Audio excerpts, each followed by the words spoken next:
Thank you for being here.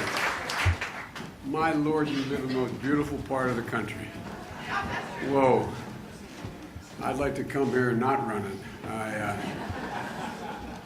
It really is a gorgeous piece. The Lake Country is magnificent. I want to thank you all for being here, and I want to start off by thanking the Gov. We've been friends a long time, Governor Lynch and I, and as well as the doc, his wife. But I want you to know that you had a lot of the things that made New Hampshire a better place were because of John Lynch as your governor. And folks,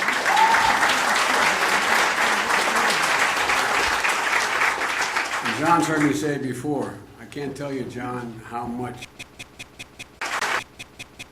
it's, you tend to find validation from the people you most admire. And the fact that John would endorse me means a great deal to me.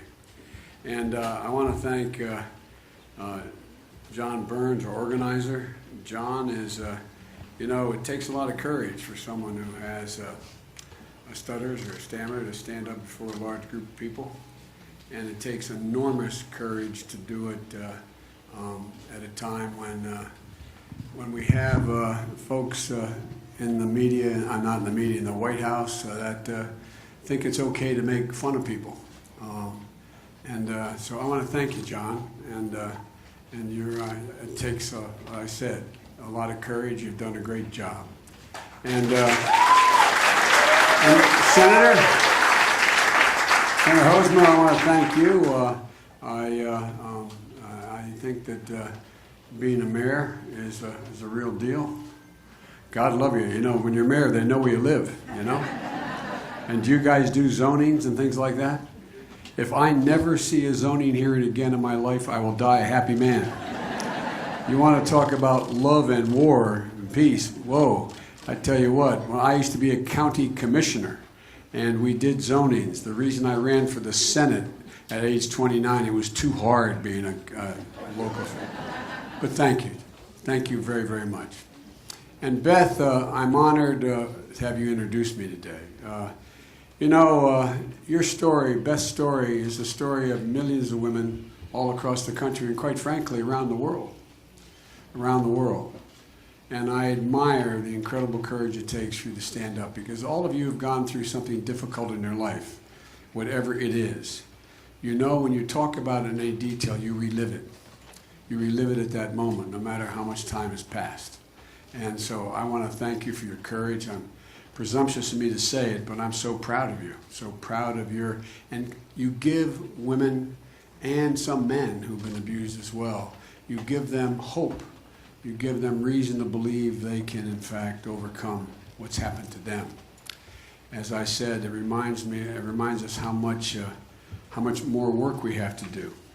I'm not going to ask for a show of hands, but I'm sure there's many people in the audience, or people in the audience know people who have suffered something not unlike Beth has gone through.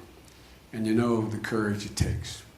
And there are so many critical issues facing this nation today, from climate change to health care to education, to advancing social justice and reforming the criminal justice system, ending the gun violence epidemic. And it has become an epidemic, and taking on the NRA and gun manufacturers.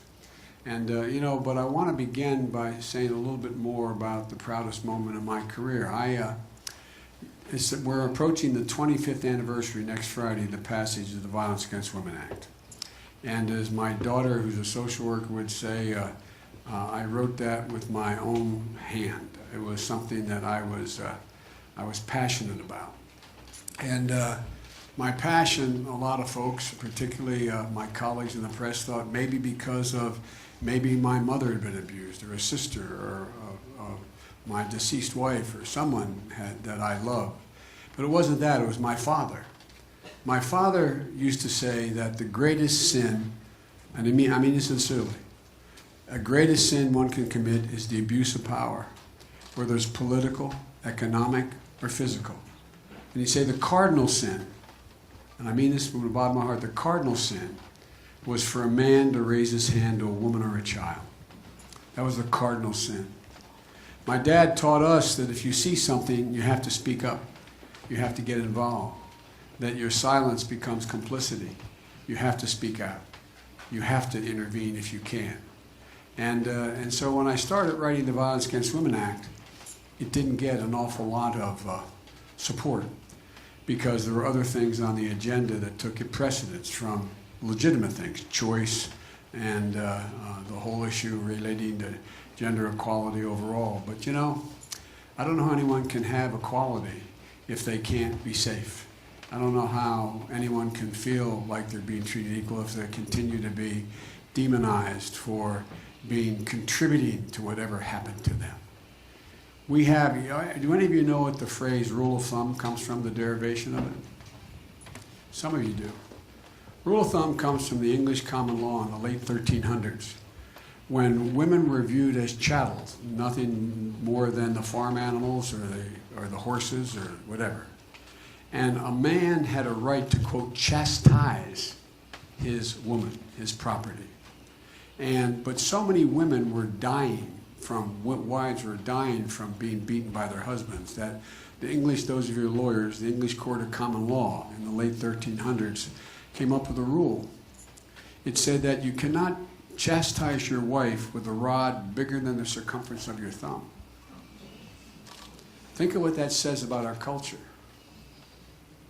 We have a cultural problem in the United States. It goes back, and it goes back a long, long, long way in Western Europe as well. And it's got to be dealt with. And that's what I've spent most of my career on this issue trying to do. So initially, when we started to move this forward, we didn't get a whole lot of help initially. Because I remember a witness saying, and I did, according to the Supreme Court, they ruled unconstitutional one piece of my law, which I said a woman should have a civil rights cause of action against a man who abuses her. They said that was, anyway, I won't go into all of that. But when I wrote it, what happened was there was this argument. This one doctor came before, a psychologist, and said, there's just something in a man's brain. When a woman triggers it, he can't control it. Well, let me tell you something. I want to make something clear, particularly the young men that are here. No means no means no, no matter when no is uttered. No matter when, under what circumstances, what time. And you have no right to take sexual advances with a woman unless she affirmatively says yes. So that means if a woman is inebriated, it is still rape if she is abused, if she is taken advantage of. You have to be affirmatively say yes. And if you do not, you cannot be held responsible for your own problem. That's what we've tried to do culturally. Well, she was wearing, she was revealing. She shouldn't have been in that place. She would, and so on. We've got to change the culture. No man has a right to raise a hand to a woman for any reason other than self-defense. Period. Period. Period. And so, folks, the reason why I spent the time on this more than I ordinarily do, because I want to get to your questions, is that, you know, we have to reauthorize the act every several years. It has to be reauthorized again by the Republican Senate. Every time we've reauthorized, we've expanded it. My introducer pointed out I expanded the second time around, increasing housing significantly. Because what do we find out? Women have no place to go. And by the way, a significant portion of the kids who are homeless are there because their mothers are the victims of violence. They don't have the wherewithal to go anywhere. So we provided for housing, safe housing for women. Well, every time we've reauthorized it, we've upped the ante, including extending it to Indian nations, etc. But they have not reauthorized the legislation, the Republicans. They're holding it up. They're holding it up. This act must be reauthorized. It has fundamentally altered the prospects and lives of so many women in America. So many women. And we cannot stop this effort to fundamentally change the culture in America. That's why I started the It's On Us program in college campuses, where I showed up all across college campuses, all across the nation. Thousands of women and men show up under the influence of all those things. And I say, men have a responsibility. Men have a responsibility to intervene positively, to step up, and when they see something, say it. Do something about it. And so, folks, the reauthorization is really important. So you have two great senators who are overwhelmingly in support of this and helped write parts of it as well. But it's under fire by Republicans and President Trump's. It's on President Trump's watch. You heard me say before, I believe that what is most at stake in this election is that we're in the battle for the soul of America.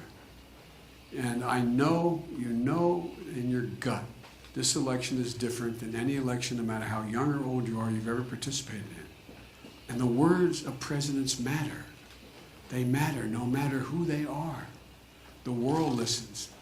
The words of a president can they can move markets. They can send brave women and men to war. They can appeal to our better angels of our nature. But they can also unleash the deepest, darkest forces in this nation. And I believe that's what Donald Trump has chosen to do by design.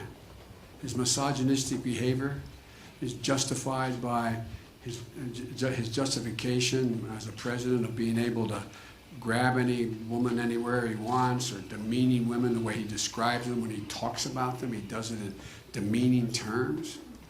His public assertions of what he can do and not do, and the implications that somehow the way a woman's dressed or whatever justifies them being victimized, at least by implication.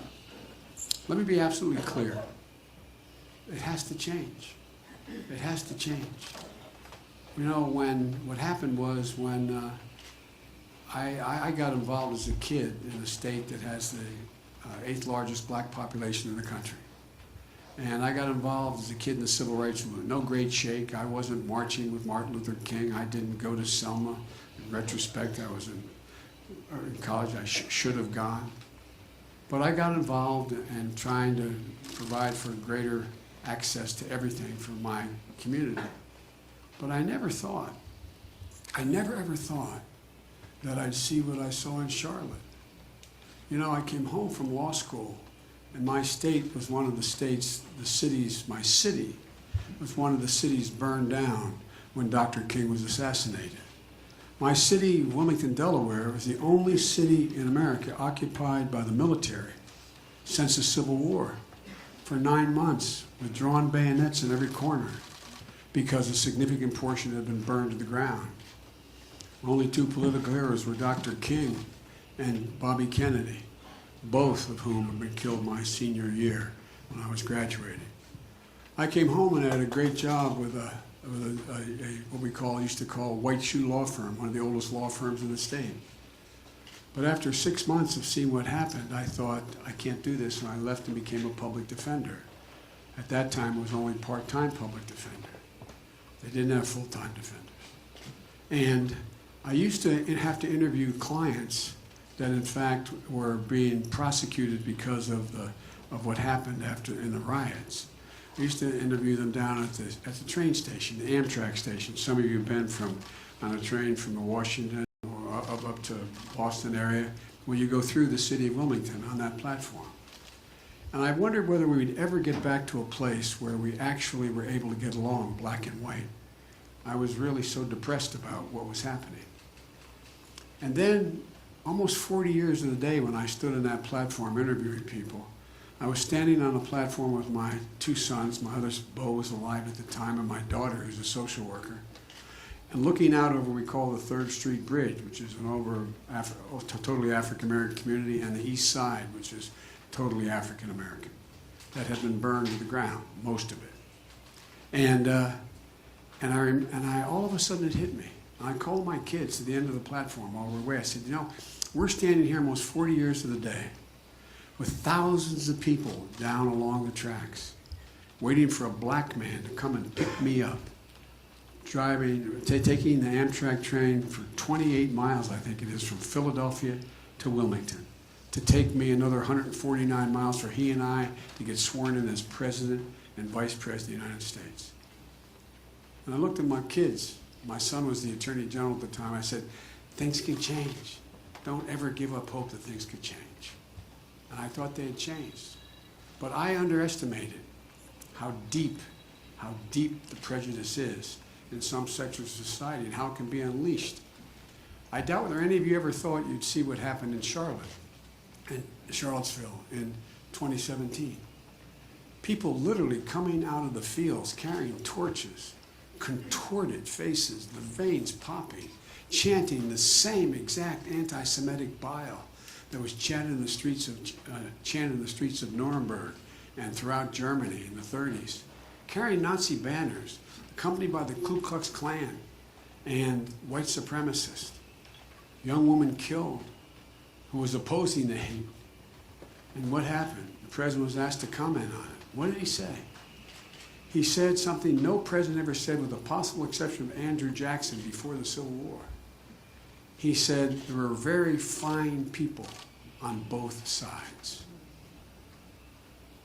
Very fine people on both sides. That's when I wrote an article for Atlantic Magazine saying we're in a battle for the soul of the nation. Well, folks, things have not gotten much better. I said that's one of the reasons I was running when I announced. But you know what? Him assigning moral equivalency between those spewing hate and those opposing it does go right to the soul of who we are. As I said, when I announced my candidacy in Philadelphia, I said that was one of the reasons I was running. I say it again today. We are in the battle for the soul of this nation. It's first and foremost the reason why I decided to run.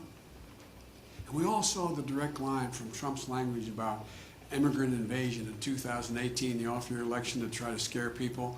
There's an invasion coming up from Latin America. It's an invasion by the Latinos and Hispanics and drug dealers, etc.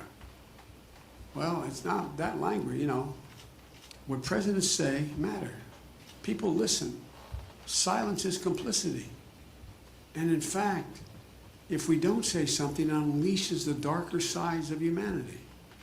So what happened with the El Paso shooter? What did he say? He said, I'm doing this because, paraphrasing him, we're having a Hispanic invasion of Texas and it must be stopped. Folks, I don't think it's such a giant step. Our children are listening to what's going on. We've been here before. We've been here before. The history of America is not a fairy tale. We were here in the 20s and 25 when it tried to stop Eastern European Catholics from coming. 30,000 people marching down Pennsylvania Avenue, wearing hoods and pointed hats.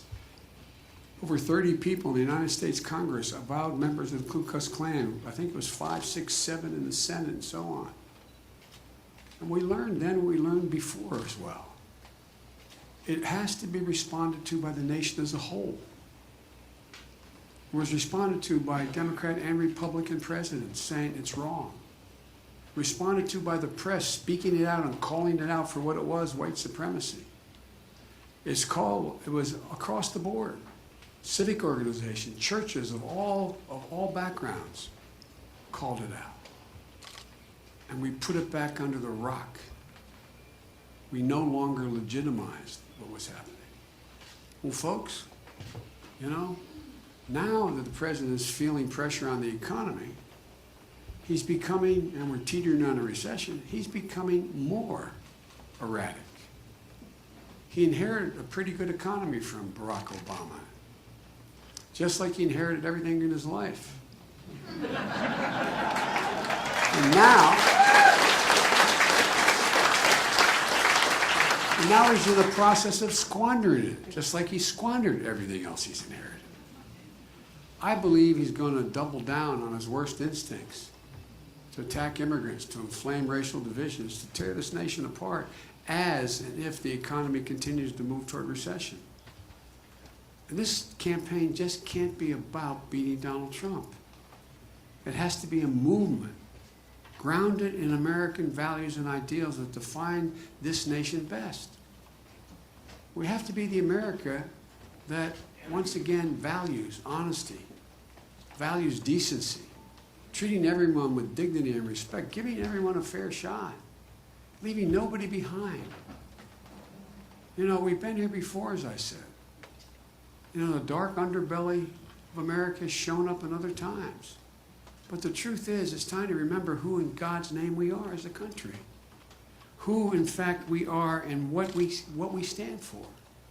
You know, as I said, we can overcome this if we've done this before. But here's the deal. The fact is that we have to demonstrate. Everybody knows who Donald Trump is. Even his supporters know who he is. And foreign leaders know who he is. When he said that thing about fine people on both sides, not only shocked the nation, he absolutely stunned the world. Foreign leaders spoke up and said, what is going on in the United States of America? We are the most powerful nation in the world, physically. But we've led not just by our physical power, we've led by the power of our example. And it's being blemished everywhere we go. And it has to be restored. And not just one party. Everybody has to say enough. Enough, enough, enough. People in communities across the country have to say enough. But look, you know, the fact is that, as I said, everybody knows who Donald Trump is. We're going to let them know who we are. We have to let them know who we are. That we choose science over fiction. We choose truth over lies. We choose unity over division, for real. We've got to let the American people know that's who we are. That we value decency and honor. That we do really believe, although we've never lived up to it. The reason I announced in Philadelphia was to make the point about we're the most unique nation in the history of the world. We're uniquely founded on principles that say, we hold these truths to be self-evident, that all men and women are created equal, endowed by their Creator with certain inalienable rights. We said it, we meant it. Or we the people, in order to form a more perfect union. Jefferson, who wrote some of these words, he didn't live up to it. We never totally lived up to it. We've never abandoned it before. Never abandoned it before. And every generation has moved that arc of justice just a little bit more to be a little bit more inclusive. We've never walked away from it. We've got to remind ourselves and the world what the American creed is. It's about decency. It's about honor. It's about treating people with respect. Walking away from it. That not only gives us a purpose and a rationale for why we are who we are, but it also gives us security. Because the rest of the world, to use a phrase that Reagan used, has looked at us as the shining city on the hill. That's why they have listened to us in the past. And so, folks, there's a lot at stake. 4 years of Donald Trump, in my view, will go down as a historical aberration. It's going to take a lot of work for the next president to straighten things out, particularly internationally, but nationally as well. But 8 years of Donald Trump will fundamentally alter who we are as a country. And we can't let that happen. But I am optimistic.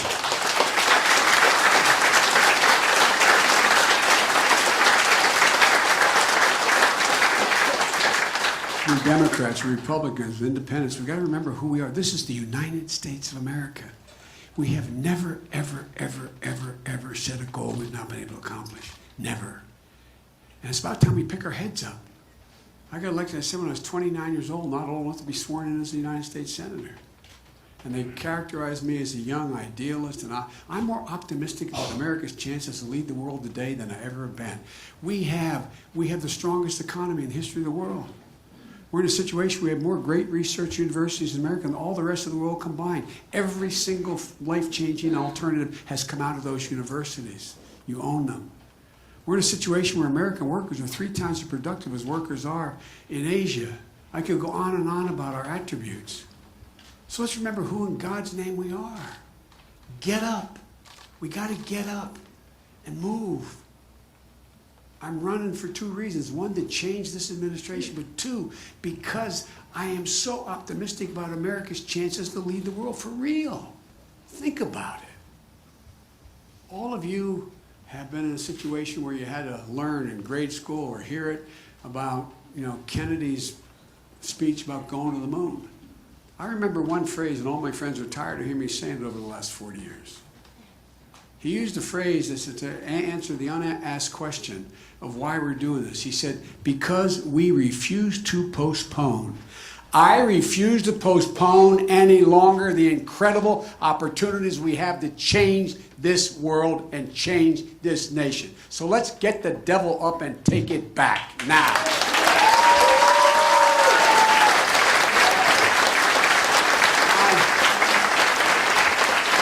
The mayor come?